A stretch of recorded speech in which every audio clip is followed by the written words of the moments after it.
Hey guys, and by the way, Dr. Pepper is the best soda. Welcome back to JJ Outdoor Channel. Today's video we're going to be shooting the muzzleloader, and I'm going to be shooting the 223. So we're going to get sighting it in. Yeah, we got a new muzzleloader here, inline muzzleloader for in Pennsylvania. Last year they opened up a new season. They actually can hunt the Pennsylvania black bear with the inline muzzleloader, also with antlerless deer at the same time. So it's a very it's a good season, especially with our hunting camp. We had a lot of success last year with them, and I ended up getting one so that we were able to hunt all week. Being military, I'm able to actually hunt the last 3 days with the rifle during that time frame. So is Jett, being a youth. So previously in the time, I never really had a reason to go out and buy an inline muzzleloader, but this year we feel is a good time to get one, and so we picked one up. We'll get a little more in depth with that. I also have an old Thompson Center flintlock that we're going to break out today, do some shooting with, maybe give you guys a little background information on it, so that you, if you're new to shooting or something you want to get into, that's not just something everybody has laying around, and some people may feel a little nervous to get into that. And then Jetman here is going to break out his 223. He uses it a lot to shoot groundhogs and stuff around the property here. And we're going to go over that stuff.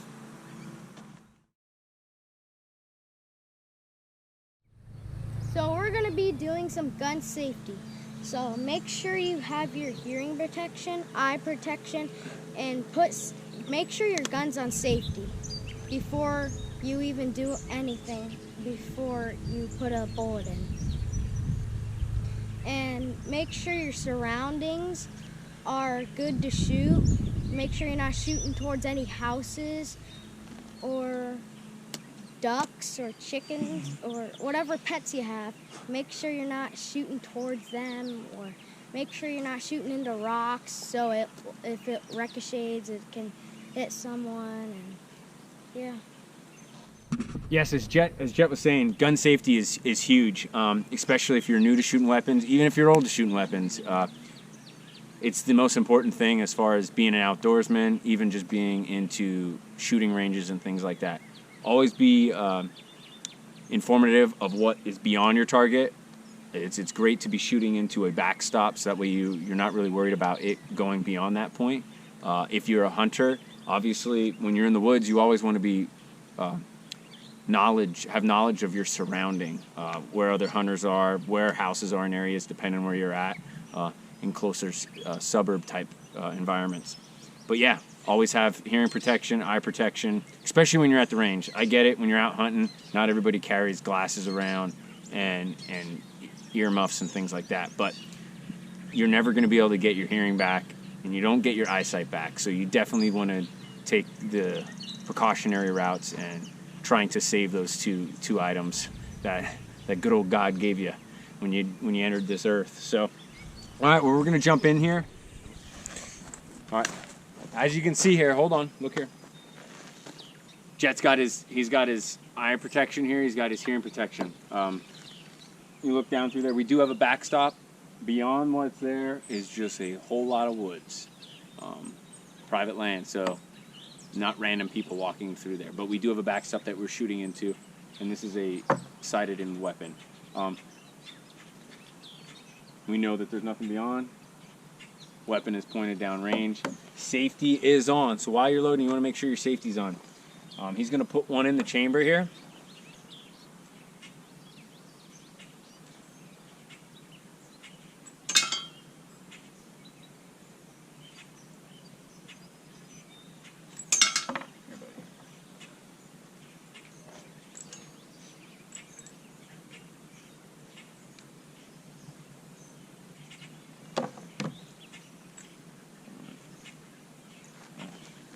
So we just put one in the chamber, and now he's going to load his clip. This gun does hold one in the chamber, 3 rounds in the clip. Yep, stick it up in there. Got it? And if you are interested, this is a Savage 223. Just has a typical, I don't even know what scope's on it.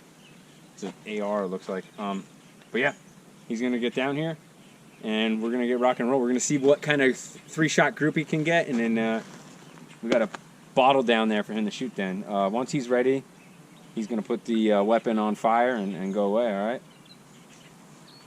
You're good, Jett.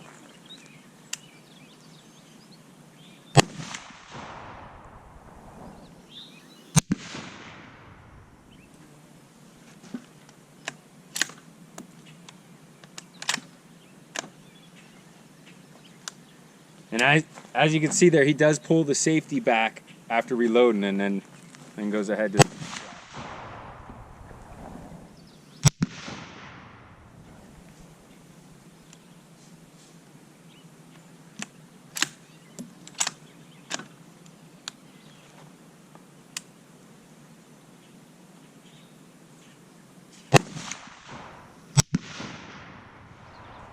All right, go for that bottle now.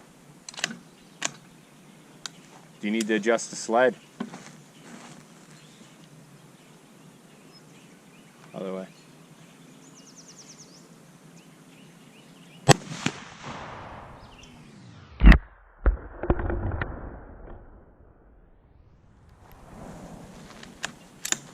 As you can tell, once he's done shooting there, he turns the weapon back to safety, and then make sure the gun is empty and there's no shells in there. All right.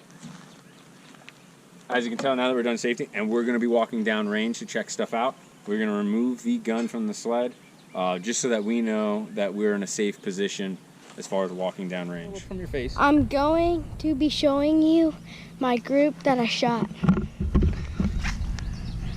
How far was that, Jett? 100 yards. Pretty good. This is the water bottle. I think you missed the water bottle. Uh-huh. All right, well, we're going to take it back here. What gun are we moving on to now? The muzzleloader. All right. We need to move it up. How close we got to put this? 50 yards? Yeah. All right. Because Josh can't shoot 100 yards. He doesn't have what it takes. Yeah, Jett's better than me, for sure. At least at his age, he's better than I was.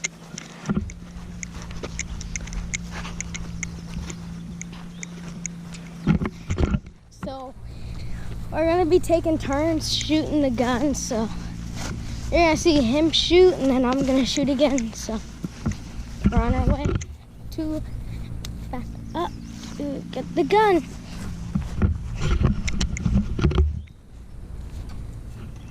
That's my pod I shoot at with the 22, stuff like that.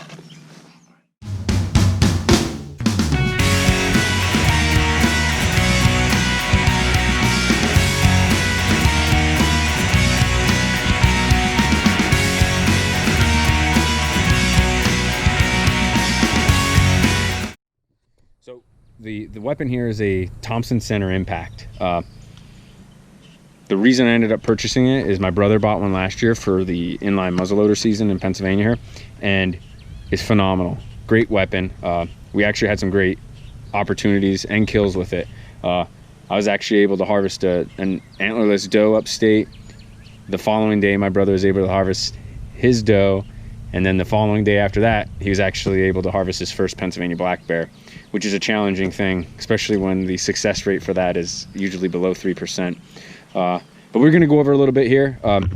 This gun is actually available in a variety of options. Obviously here I just got the black barrel, but it does come with, I don't think it's not considered stainless. I believe it's called like WeatherTech, but it is a stainless looking barrel. Helps with rust, big thing. But the stock options are a little different. I believe it comes with a regular mossy oak camo, and you can get that with a black barrel and the WeatherTech. It also comes with a black stock option, synthetic, that can come with a black barrel or the WeatherTech. This bottomland, this mossy oak bottomland, actually only comes with the black barrel. As far as optics go, And by the way, this is a 50 cal Thompson Center Impact. I do not believe they even make it in a 45 cal. So 50 cal is kind of like the new standard as far as inline muzzleloaders and flintlock muzzleloaders. The scope here is actually a Bushnell. I believe it's a Banner. Yeah, right there, Banner. 3x9 power. Adjusts here in the back. It does have a dusk to dawn optics. Very cheap scope. This is a big thing on this is this is a very beginner entry level weapon, the whole thing. So don't expect to be coming into this and you're firing a $1,000 gun. I believe in total everything. I bought a sling, the scope mounts, the gun itself. I think in total, I paid $360. Very cheap. Not that it's not good. It's just it's entry level. It's a good bang for your buck. But yeah, that's a little bit about the gun. The new model does come. Let's see if we can. Let me get Jett here. Hold this. Right here. So the new model does come with what is called a speed breech here. All right. So you literally can spin it out with your hand, and you're able to get access to the barrel here from the backside if you ever need to knock out your powder and your, or if there gets dirt in the front, your ammo there. So yeah, if you needed any like that. The older model, the one that my brother bought last year, actually needs a wrench. Not a big deal. That literally twists right out. It just needs a little bit more torque to it, and you can hand carry it with you. But yeah, very useful. They're able to speed breach that. The weapon does come with fiber optic sights if you want to just shoot open sights, but I'm a big fan of scope. Now what I could have done is I could have bought over-under sights here, which allows me to actually use both of them, but I'm not a huge fan of that. Some people are. It's all preference. Okay? Now we're going to be sighting in the inline muzzleloader. So Josh is going to be sighting that in. So here. As you see, I'm removing the ramrod here. This is what's used to actually push the power belt down into the gun. And now obviously this is an older school, well, it's a new school of an older school system. So at times you will be somewhat looking at the gun, so that does happen. Biggest info is not as much this gun as it is the flintlock, but you do not want to be putting powder down in if there are hot embers down there still, because it's going to light that powder on fire. All right, but like I said, I'm putting two pellets in here, or 50 grains each. And those are just going to slide all the way down to the bottom. And don't throw this away because it is used to grab those out. After that, you're going to take your power belt here. Oh, it's starting to rain. That's not good for the muzzleloader. We need to get this in and out here real quick.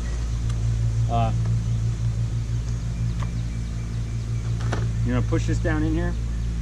Then you're actually going to take your ramrod, all right? And you're going to push this down. Once you kind of get an idea where it goes, it is good to tape it off to kind of have an idea where the bottom is.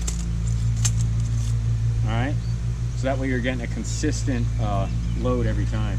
All right. And as you can see, I got my hearing protection. So now, no one's downrange here. We got our hearing protection in.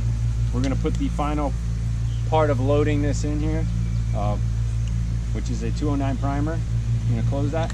By the way, this gun does not have a safety. Your safety is obviously the operation of the weapon, but it does have a hammer. So this gun is not gonna go off until you pull this back and set that hammer. All right?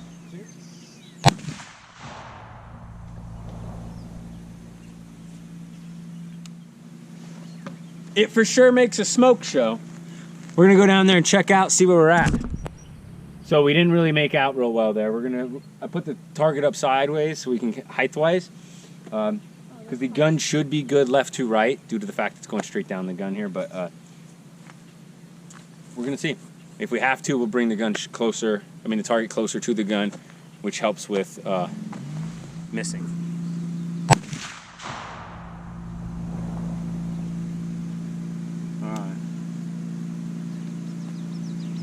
like it We hit the target here. We're at the bottom of the paper, so my guess is we might have shot high last time. I don't know. I didn't see it, but we're somewhere now, so we're gonna adjust the sights here, kind of get us to where we need to be. As you can see, these are my safety glasses. Yes, I changed my safety glasses up because these are not comfortable. Now I do a trick. I learned it from my father-in-law. Especially when you're initially sighting a gun in, because there's a very good chance, if you don't have it bore-sighted, it is going to be off by a little bit. So what I end up actually doing is I hold it dead center on the target where I know I'm shot for, and I hold that rifle, whatever you're using, solid, and then I actually move the crosshairs to the gun, to the hole. But it is so key, you got to hold this solid. If you're not and you're moving all around, you're going to move way past it. But if you hold it solid, you move yourself down, you go over. Remember, you got to move to the bullet. Depending on your scope, you got to read the directions. This one here, to move it down, you actually got to turn it the way it says to go up. All right? So it's kind of backwards. Some scopes are not that way. I believe most are, though, as far as what I deal with. Obviously, Bushnell is one of those scopes that is opposite. So just a tidbit. But we're going to throw another round in here and get it going.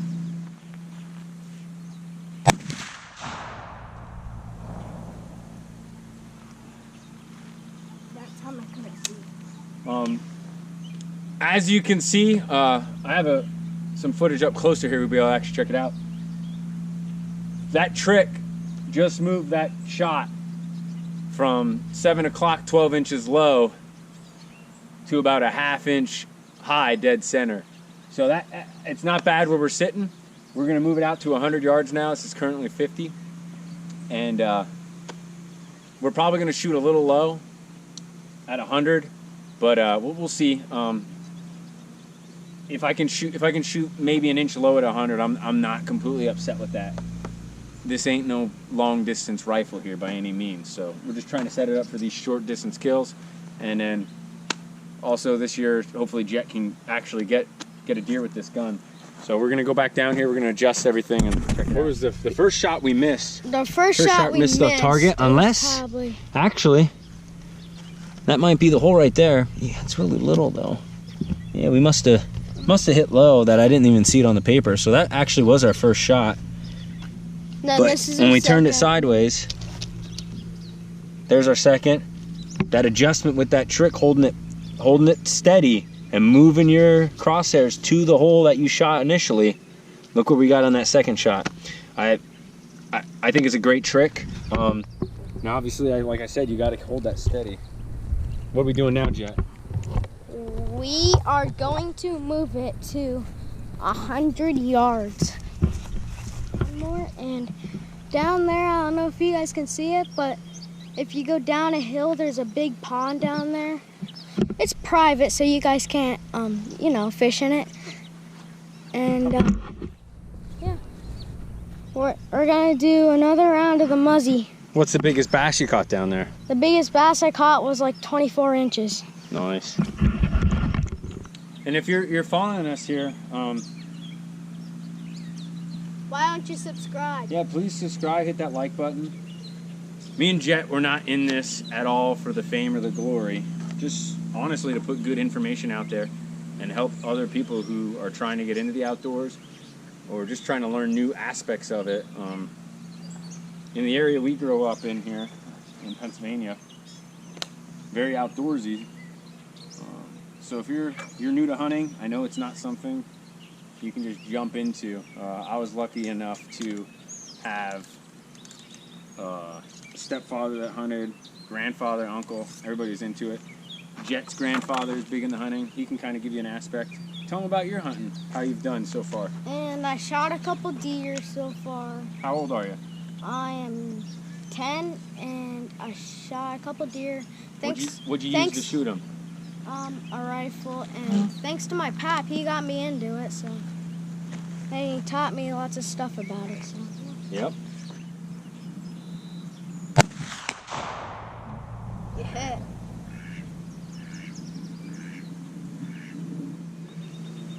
gonna put one more in there. It seems to be to the right.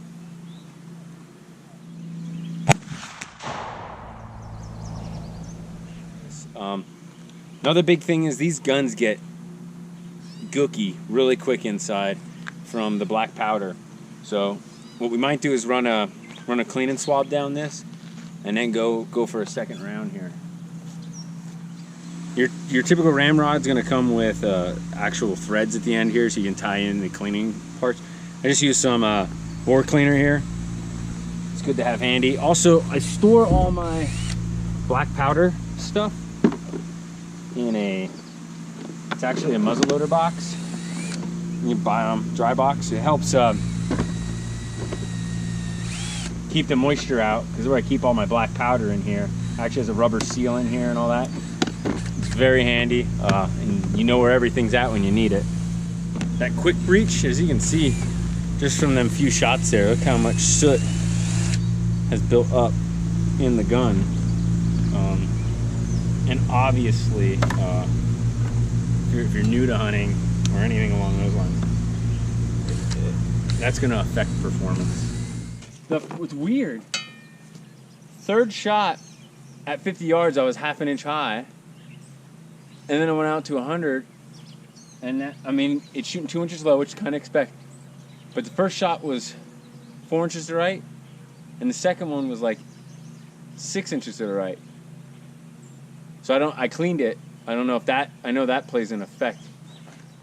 I sounded like a 22 when I was covering. Now that one shot dead center, a little like maybe an inch to the left, but I did move it.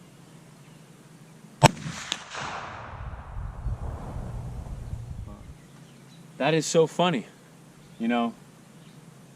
Just cleaning that gun after three shots there, adjusted that round probably 8 inches from being low to, oh, I don't know, I might be half an inch to the left, half an inch low, which I am completely content. I'm gonna give it a click here and call it good.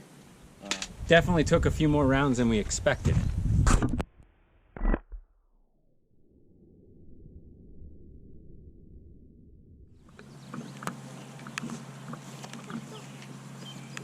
All right, here we're gonna try this in the rain. Very difficult. Flintlock here. Put some tough powder in there, fine powder in here. Hopefully we can make it happen here.